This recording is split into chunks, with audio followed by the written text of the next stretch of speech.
Hey everyone, welcome to Tech Tip Talk. I am Sarah Walworth. I'm Christina McGrath. We are Knitting Tech Editors. Intro. Intro. Here on Tech Tip Talk, we answer your questions about tech editing, knitting design, and knitting pattern writing. We invite you now to put any questions you have into the chat and we'll do our best to answer them. So this month, we're really excited to welcome Safiyyah Talley, who really inspires us as a published craft author and designer. She's also a podcaster and educator, teaches everywhere. She's also known as the Drunk Knitter, which is very fun. I love that. And we're really excited to talk to her about her journey becoming a craft author. She's got another book in the works and also talk about her podcast. So let's bring her in here, Sarah. All right, you want to do it? You want me to hit it? I will hit it. Here she is. Let's see if I can do it as good as you. Hold on. Whoop, whoop. There you are. Hi. Hey, Safiyyah. Hi. Hey, Safiyyah. Thanks for coming to chat with us. Thank you.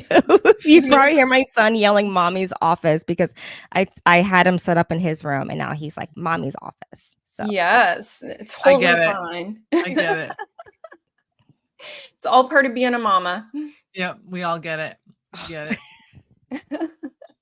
We are so excited to have you chat with us, and we've already got questions. Thank you, everyone, for joining us live. If you have questions, throw them into the chat. Hi, Leslie. Hi, Jen. Let us know where everyone is watching from. Usually we get quite an international audience here, and we're pretty excited to have you here too, Safiyyah. Thank you. Thanks for having me. So let's go ahead, Christina. Yeah, we like to start right at the tippy top beginning. So how did you get started working in the knitting industry, Safiyyah? Well, this is an interesting story. It kind of connects to motherhood as I see my son playing with my yarn swift, his favorite toy. So I started because I used to be a teacher and I love teaching, but it was starting to get really tiresome, as you can imagine, with a lot going on in the public education sphere right now. And this wasn't too long ago, maybe 5 or so years ago. And then I decided, I should just give this a break. I need a break from teaching. And I asked my husband, I literally went up to him and I said, do you want to invest in me? Mm-hmm. And he said, sure. He didn't put any money down, but he said he'd invest in me. And I was like, okay, I'm going to take a year off and I want to give this knitting thing a try because I've knitted my entire life. I pretty much came out the womb knitting and crocheting.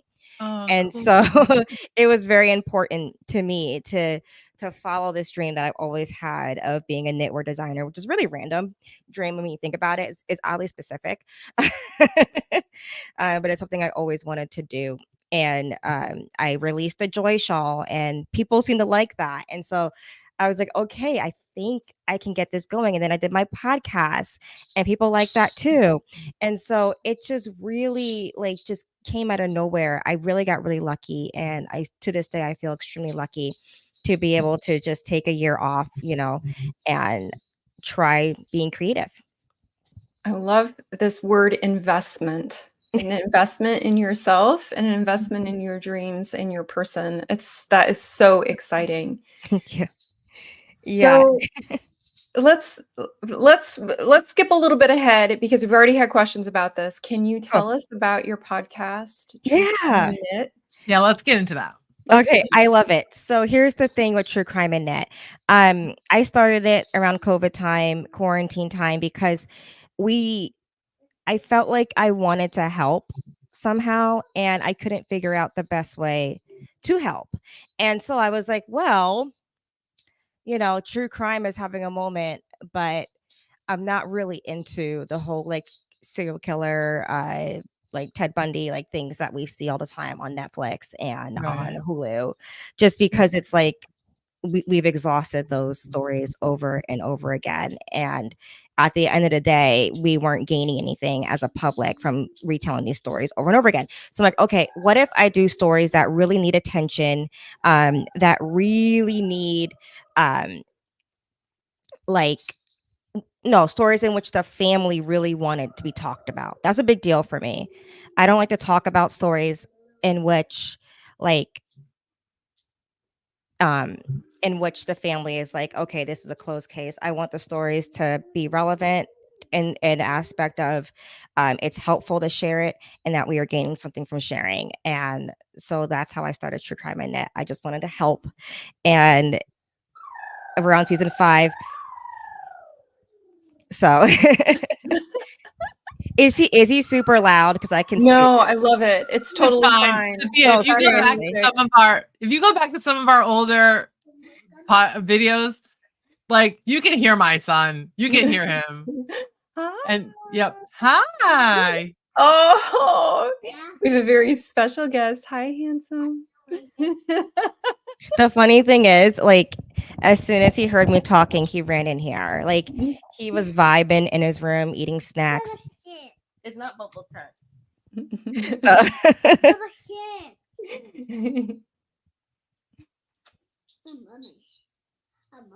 it is mommy's.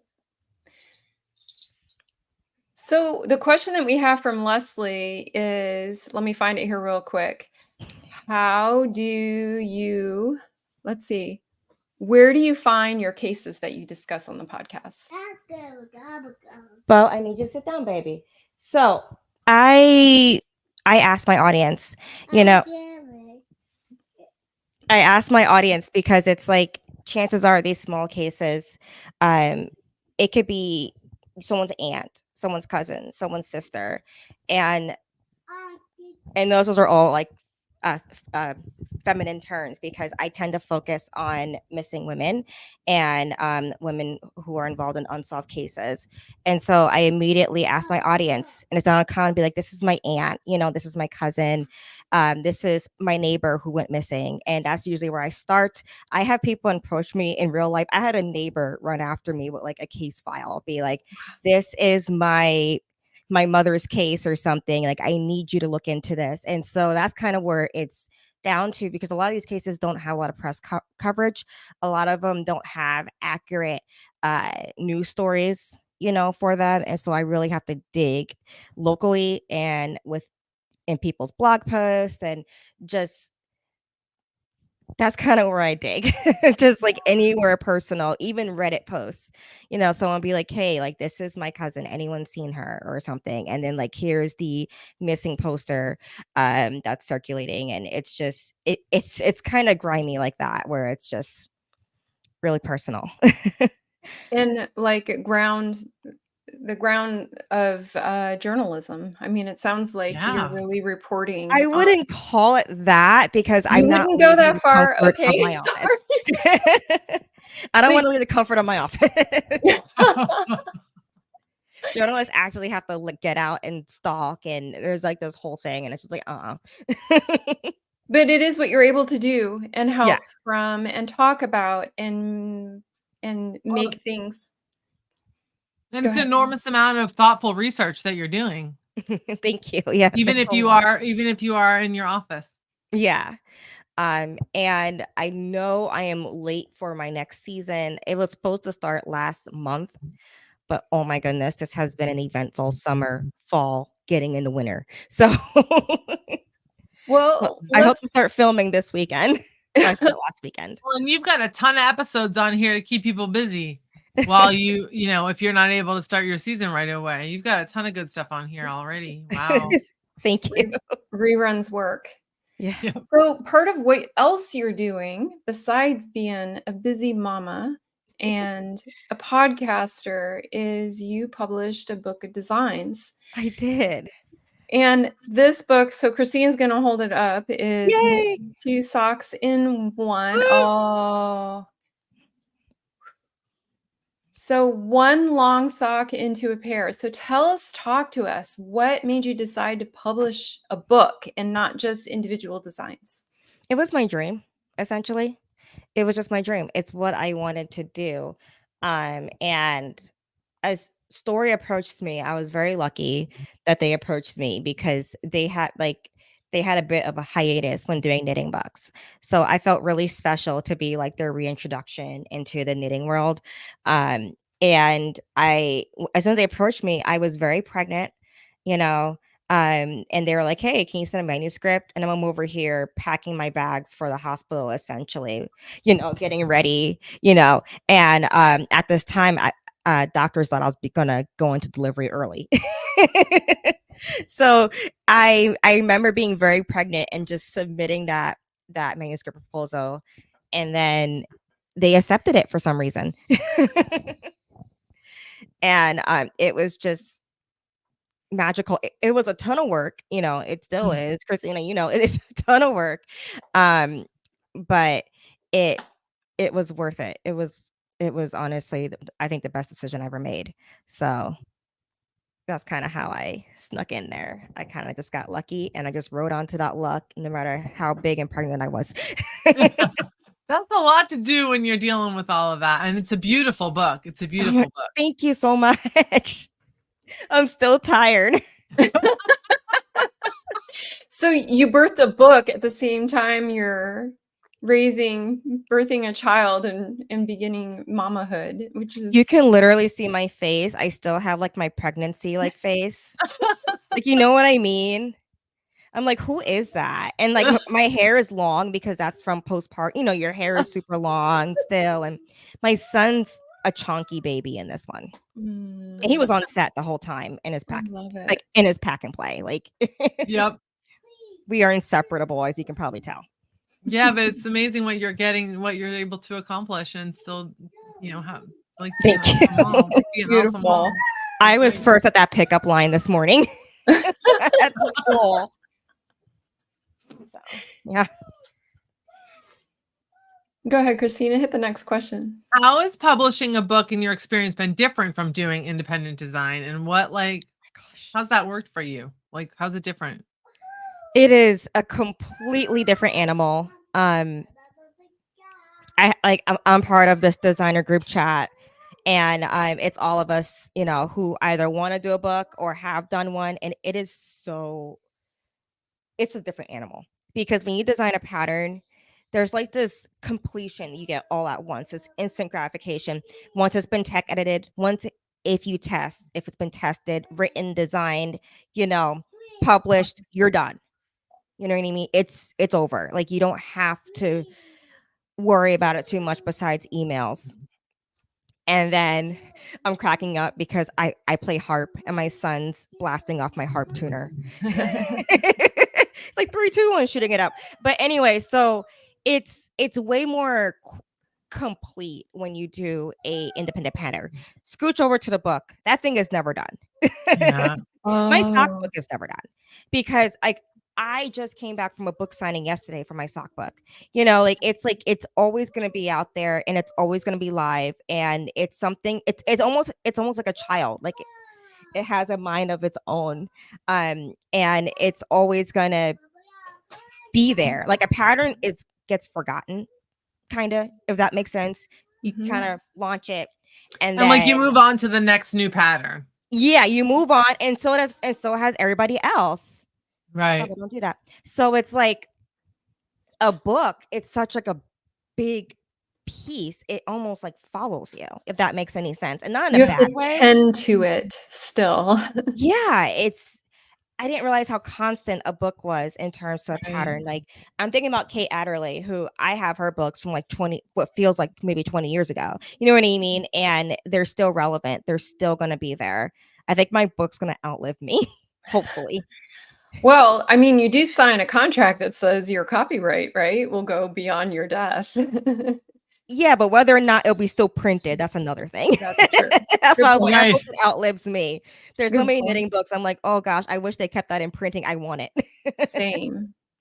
I feel the same way. Yeah. Yep. So what kind of lessons did you learn from your first book that you are now applying to your second? Because you are in process for your second book. Oh my gosh. I learned so much. I can't even, let me tell you, I knew nothing. My first book, absolutely nothing. I'm completely self-taught with everything. That's remarkable. That's just remarkable. Is it? Thank you. And this coming from someone, thank you. That's a high honor for coming from you guys. Well, we're because you guys are first-time so good. authors too. We had to learn the hard way for our first book, so And okay, something I've learned is dot your I's, cross your T's, even if you think no one's looking with your book. So every pattern in my book, I have a picture. I lost one picture, I realized over the weekend, but I have a picture for every pattern. I have a spreadsheet marking everything from gauge to which stitches I use to the size. And I just recorded as much as I possibly can. So if anything goes awry, if anything gets lost, if something goes wild, unprecedented, I have a spreadsheet with all the tech qualifications of that sample and I can hopefully restart it. Something else I learned is to listen. I am just one person, a flawed human, as you could probably tell. And so Same. it's like, this is what I believe, but I want to see how other people see it as well. So if I'm like, man, I really like this design look like this, and then I show it to a bunch of testers or something, and they're like, that doesn't look comfortable, or that doesn't look like that'll work. Maybe like think about it and try to see it from their point of view. So just listening for me was super important, something for me to learn, and to separate myself, the artist, from the work, because a lot of times we see it as like an extension of ourselves when really all it is just, at the end of the day, a sock.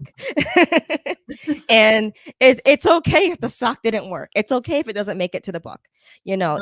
You're going to be just fine. Just have that separation. And I really thank my master's in English, because what people don't realize is, like, when you are a humanities major, you pretty much sit in a circle and critique each other for 3 hours. yes. So that really helped me a lot, because it made me realize how much that can help the final project. So I kind of want, all that to just listen to my group. I almost call it like Avengers Unite, like listen to the people you're working with and try to come to, yeah. So that's my whole thing. Like the value of a different perspective and not taking things personally sometimes when it's about your work. Yeah, That's because hard. think about It's it. hard because it's all like your baby. It's like, Yeah, but that baby's gonna be seen by hopefully thousands of people. You know what I mean? So, and unlike a baby, you could be like, "Oh man, that baby's ugly." You can't say that about an actual child. It's completely different. I mean, I was looking at, this is a little bit off topic. I was looking at a minion hat pattern for my son, because his grandparents finally introduced him to Despicable Me. I've been trying to wait, because that's a lot of stimulation for myself as a person. And I was looking at a hat pattern for a minion hat, and the poor woman who wrote this free pattern is like, I'm not going to take any more advice for this pattern, because I've gotten millions upon millions of emails, or thousands, whatever it was, about, oh, the eye should be like this and the top should be like that, and the colors don't match up, or the gauge ain't matching up. And it's like, when you put a book out there, it is open for all that critique, and that's perfectly fine. You just have to separate yourself from that, if that makes sense. Not Yeah. that Two Socks in One got a lot of critique. I'm just prepping myself just in case. Be prepared. Oh, So yeah. your creative work comes from you, but it isn't you. So that's one way of looking at it, right? Exactly. So what advice would you give to a designer who wants to be published as a book, publish a book? Well, just keep sending in because the cool thing about knitting and hobby books, from what I understand, like, you don't have to write the whole book first. You just write, your proposal. This is big, because from what I understand it, for most other book types or whatever, you have to have the full manuscript. So just keep sending that proposal. It'll probably take you a week or two to get it all set up. That's nothing in book time. And just keep reformatting it for different publishers and keep sending it out. Just don't stop. I got incredibly lucky where someone came up to me, a publisher whom I've known and love and have a collection of their books, came up to me and asked me, to do it. That's pure stinking luck. Before Right. that, I was trying to be a fiction writer, and I sent my proposal out to 20 or 30 agents. Absolutely nothing. Right. But I know if I were to continue, someone would have stuck. Somebody out there would have stuck. So just keep trying. If that's what you really want to do. So persistence, like you mentioned, this was your dream and Yeah. you kept tapping away at it. You didn't give up. I love that you said that there's this openness within the craft industry for a proposal and not a full manuscript. Yes. How many patterns had you already written before? Had you written any before the book got accepted? Yes, and not nearly as much as what you would think. I maybe wrote 15, 20 patterns tops, and maybe half of those were like professionally done patterns, with worked with a bigger brand, with bigger tech editors and with good yarn, and because I'm pretty independent, I'm kind of a little bit scrappy. Little crunchy in comparison, like I'm not like some of my peers who've like I've written over 1,000 patterns and they're all Right. in Rowan, and I'm over here like I made a sweater using Karen cakes during a pandemic. Yes. Because it's all we had. So Yep. it's just, yeah. That's all right. That's good. Yeah. It's not bad yarn. I mean, it's durable for washing. It will outlive me for sure. That's it. Oh my God. Okay. I don't know. Am I allowed to talk about your new book? Am I allowed to say anything? I don't know. They told me not to say the topic, but we can dance around. Oh, okay. Yeah. Oh, then so I don't think this is the top. She talks about different kinds of fibers and different kinds of yarn. And listen, you all just have to get this book because you don't want to miss all of her talk. This is good stuff. Good stuff. Really? We're Good saying stuff. book 2 is going to be worth it. Good stuff. Good stuff. Good stuff. I am, I was at that book signing yesterday at this local bookshop, and it was such a cool experience. It was like local fiber artists, and someone was making like balloon animals, and just like really fun cross intersection of thoughts. And we had a whole conversation about fiber and picking affordable fiber, and you don't have to go to the boutique stuff. And it was so fun. Like I love talking about fiber. So that one section I kind of got carried away. That's really good writing. Really good writing. Thank you that's so where much. your fire is. That's good. It's not bad. We need Yep. more voices there. Mhm. Thanks. Oh, we have another comment. Cool. Oh, I'm such a fan of true crime and knit. Thank you for bringing her to. Oh, awesome. Oh, yeah, we're psyched to have Safiyyah. That's great. So, what kind of advice would you give to someone? A lot of our audience are aspiring knitwear designers. That is What would you awesome. give to someone who's just starting out? Designing. Yeah, and my thought just goes out to this is interesting. My husband has a cousin who has a friend, and she's been following me for a while, and she got into one of my classes with Vogue about how to start your nitty business or marketing, one of the two. Because I teach a lot of classes for beginning designers. It's like a passion of mine because I love what I do so much. I want everyone to love what they do. And she just started her business of offering, I believe she offers like marketing services to fiber artists. But we were talking, I was just like, all you had to do was just start. That's the hardest part, is sitting down one day and deciding I'm going to do this. That's really where I feel like a lot of the anxiety comes in, because it's like once you start, you really can't put the hat back in the box. You get what I'm trying to say? Right. Like it's like once I released the Joy Shawl, that's it. I started designing. And it's something that I always wanted to do, but I was too afraid to start. And So my biggest advice for anyone who's just wanted to design, just start. You don't have to have like the perfect yarn. You don't have to have a deal with Interweave or Rowan or whoever. You can literally go to Michael's, pick up yarn, and create a pattern that may blow up. You don't know until you try. So just keep trying. And then I highly recommend, not just because I'm on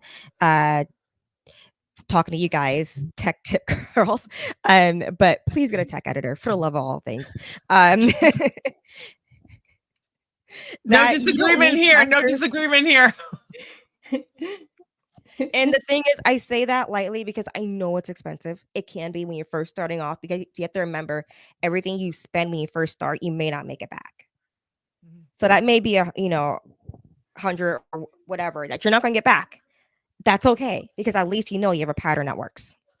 That's like the big thing, because if you have a pattern that doesn't work and you release it, it's going to be rough and you're going to get a rocky start. And so that's just my recommendation, is make sure if you do write a pattern, get it tech edited by somebody somewhere.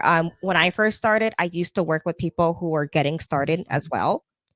And we kind of worked together. And so like I had this one girl tech for me a couple of times, and it's like, hey, I'm going to do this one for free because I've never done this before and I have no idea what I'm doing. And I'm like, bet. And I made sure to get it tested, and it was amazing. Like, she did a great job, so I just took that leap of faith because my bank account said $0.00. So, I mean, there are ways of doing it as long as you have another set of critical eyes on your work. That is very important. Knitting is That's one a really of those. good.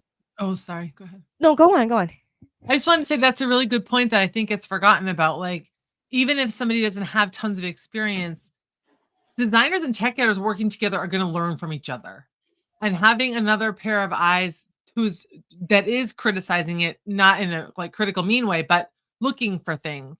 And you're Yeah. going to learn from each other as you work anyway. So that's really good that you had that experience. I love that. Yeah, and like even just like building a bond with other people. Hold on one second. Can you I think the other thing she talked about was having community My too. husband just got home and he's asking me where the I is for probably Mr. Potato Head, if I had to guess. Mr. Potato Head. Or Mrs. It could be Mr. or Mrs. You have to open that little door in the back. Like, Oh my God. And I love that's that where thing. he usually is. He's like, don't forget your angry eyes. yeah. I love it. I love it so much.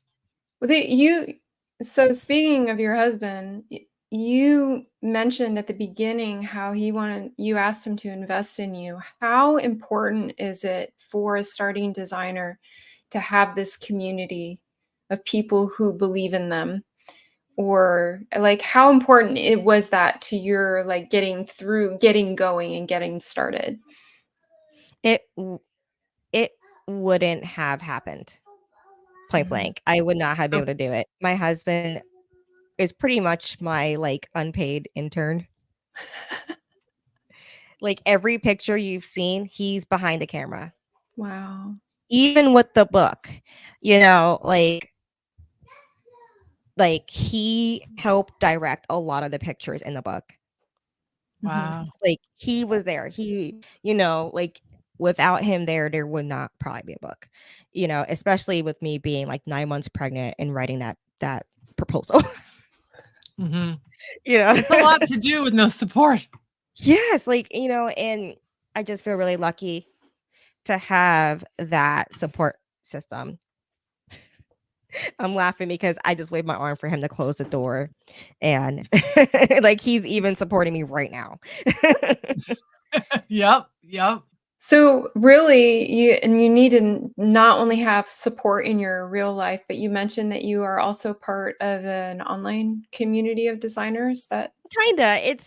We're just friends, you know what I mean? But that's something that's kind of new to me when I first started pre-COVID and during COVID.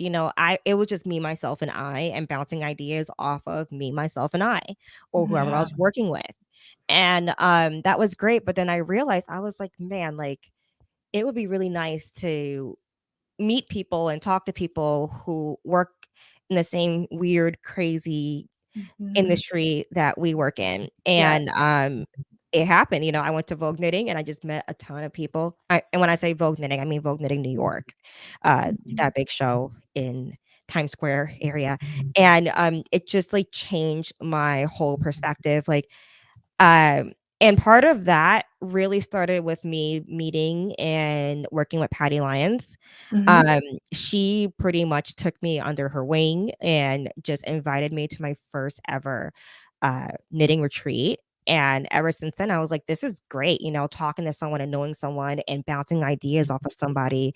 And then, I met like so many other people who've worked in the industry. And I'm just like, this is great. Like, we got to work together more often. Right. Not just for like business reasons, but for community reasons, I should say. Yes. And so I just put in an effort, in meeting people and talking to people. And I have a small circle of designer friends who we just bounce ideas off of, and we talk about our trial and tribulations of ripping out 100 rows or restarting a whole sweater, or you know what I mean, or something. It's almost like like that benefit of having coworkers again.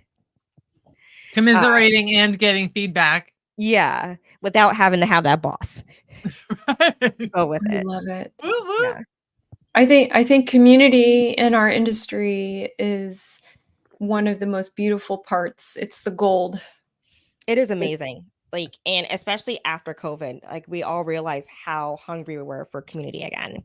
So like that was possibly the best Vogue knitting I've ever been to, just because everyone was just so pumped to get out in the open somewhat. A lot of us were masked like on the floor and stuff because again, it's New York City and it's crowded. But it was just so nice. That and also Rhinebeck too was nice last year as well, even though it was a lot of people. A lot of people last year. just A lot just of knowing you're people. not alone in all the stuff that you're doing. Yeah, it was amazing. I definitely enjoyed meeting everybody in person.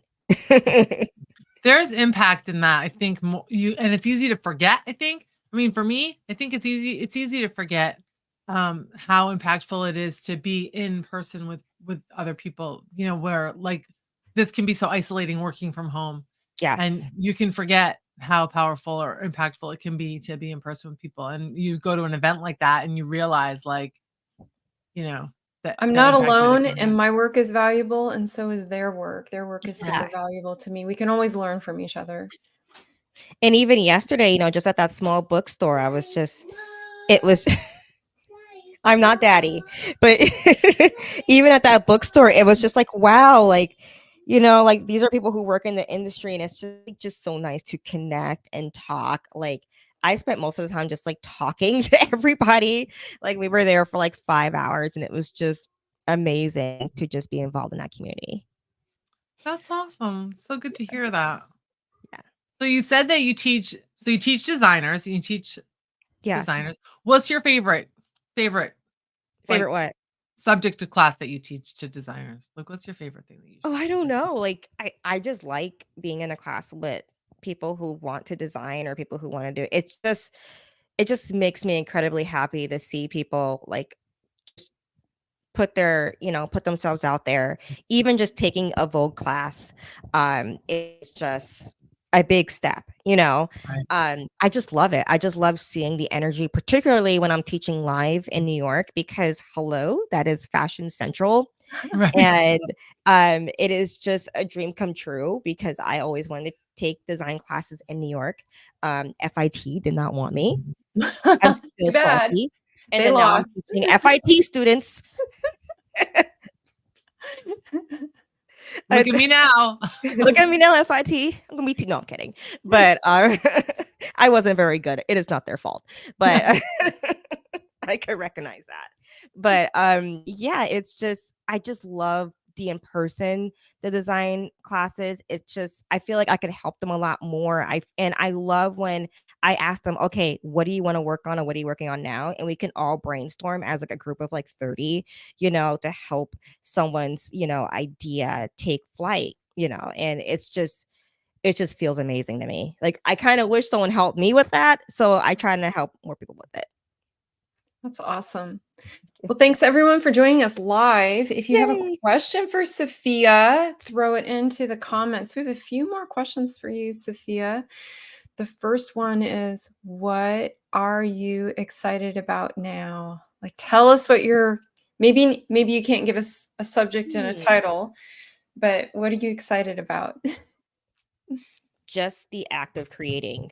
I have so many ideas right now that have been put on hold because not on hold, they just haven't had their turn yet because book is always priority, you know. Right. And so I have a little cubby of yarn right here of that are going to be designs hopefully before February. And so I'm just ready to crank a lot of these things out. Um, I'm doing a lot more like designs with smaller businesses. And I'm also focusing a lot on creating affordable options that still utilize family businesses. And so that's what I'm excited about, just kind of sharing the wealth and um, bringing light to companies that need it and families that need it, and while still creating. And I'm also excited about my next season of my podcast. So I'm really excited about that. And I should probably bedazzle the other half of my microphone, but I usually use a stand. Like I don't normally move it around, but I love it. like, oop, I gave up with an inch left to go. It's really exciting to have so many things like that you're able to put your creativity into and to, like you said, share what you're doing in that way to like uplift other people, and you're uplifting other people in like all facets of the work that you're doing. It's pretty cool. Thank you. Is it It's really hard juggling all the different areas of your creativity? yes. Yes, I have to make time for everything. I mean, I've been learning to play the harp since 2019. I still haven't conquered playing the harp because it's something where it's like, okay, I do this from 10 to 10 p.m. to 10:20 p.m. Like I kind of have to do it like that, like schedule everything. And then when that schedule gets messed up, I have to overflow it to middle of the night or whatever. So Right. I'm one of those people that are probably blowing up your email at midnight, and I'm so sorry. Same. Because I'm just out of time. I'm out of time, you know, and it's just like, well, you know, I had extra caffeine today. I should be okay. Like this cup is all caffeine, I love it. all of it.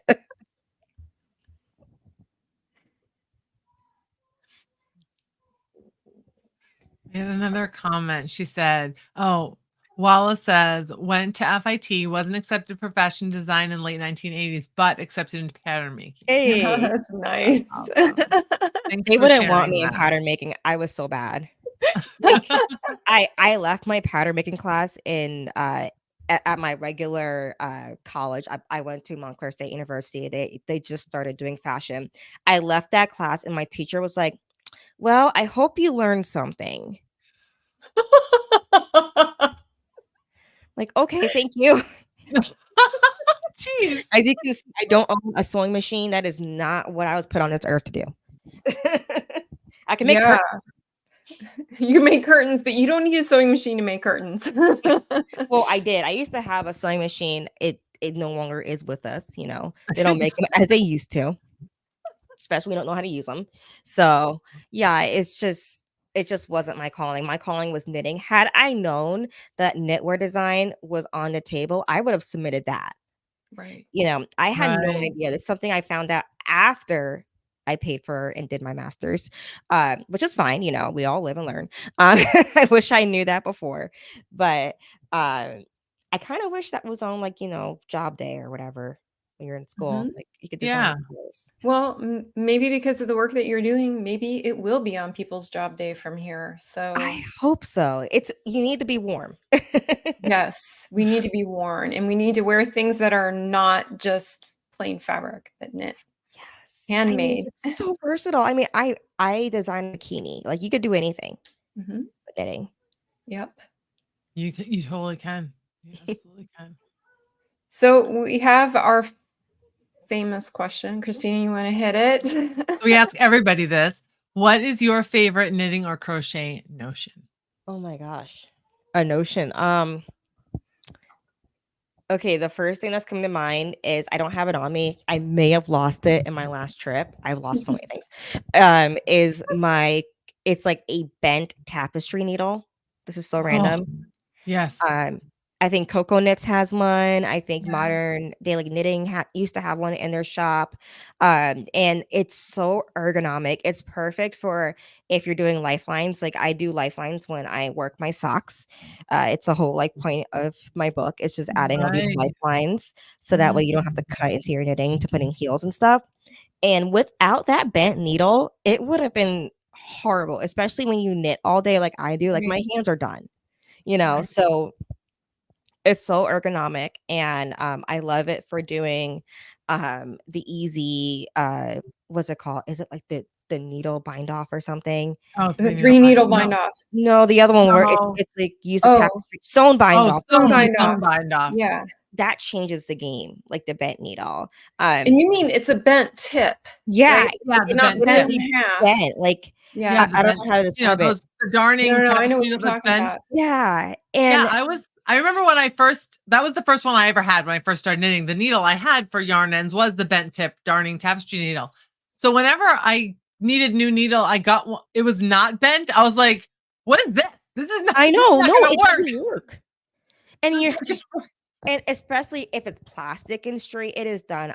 I'm breaking that because so the bent really helps. And it's easy when you're slipping sleeves on the scrap yarn. It's just amazing. Yeah. Yeah, That's a good one. We haven't Awesome. had that just one before, random. Sarah. That's a really good one because That's an I be excellent lost one. without that too. Yeah, Most people say stitch markers. So I love hearing a new notion that we all could use for sure.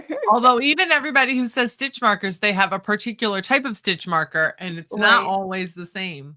So the Mhm. thing is, I don't like if I don't have to use a stitch marker, I'd rather not. Oh, I I can't love handle it. it. It'll be on the floor. It'll be in a gutter, you know. I bought a beautiful set of stitch markers one time and they slipped, like a couple of them slipped under my in-laws' porch to never to be seen again. never to be seen again. No. Not So worth the I money. can't handle It's it. just gonna go in the crack in the porch. Yeah, I just take my tail from my knitting and I put it in between my beginning of the round most times. Now that is a super awesome trick. I'm not sure about that, but I don't have to get up to get a stitch marker. So Agreed. I totally agree. I love it. Love that. Use what's in front of you. yeah. Yep. Oh my gosh. So where can people find you online? Let's talk about this. Share Everywhere. this. So my website, my book is on Amazon. My website is thedrunkknitter.com. I'm gonna Um, link that here. and then I think my Instagram is drunk knit, but there's a link on my website to my Instagram as well. And Christina's gonna throw it into Thank the you. chat. And then I saw your podcast is on Spotify. Is that how people can find it? My podcast is on anywhere you can listen to podcasts. Just Mhm. note if you do Apple Music, for some reason they're always late to the party. So if you do Apple, it's Oh, gonna that's be there. It may interesting. take like 48 hours. People be like, "Where is it?" And I'm just like, "I'm sorry, it's not my fault." Apple Music is so weird, Yeah. but it's I'm gonna anywhere. find your It will Instagram. be there eventually. Mhm. I'm gonna put your Instagram too. And what are you working on now? What are you working? Oh, well, we already talked all about We what you're working on can't now. we can't say Listen to we me. can't I'm you're like, not allowed.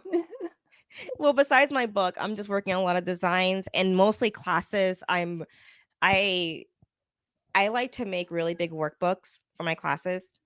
I kind of take it too far, but my whole thought is if you're paying for a class, you're gonna get your money's worth. So I'm think I'm working on like my 11th or 8th workbook, what feels like.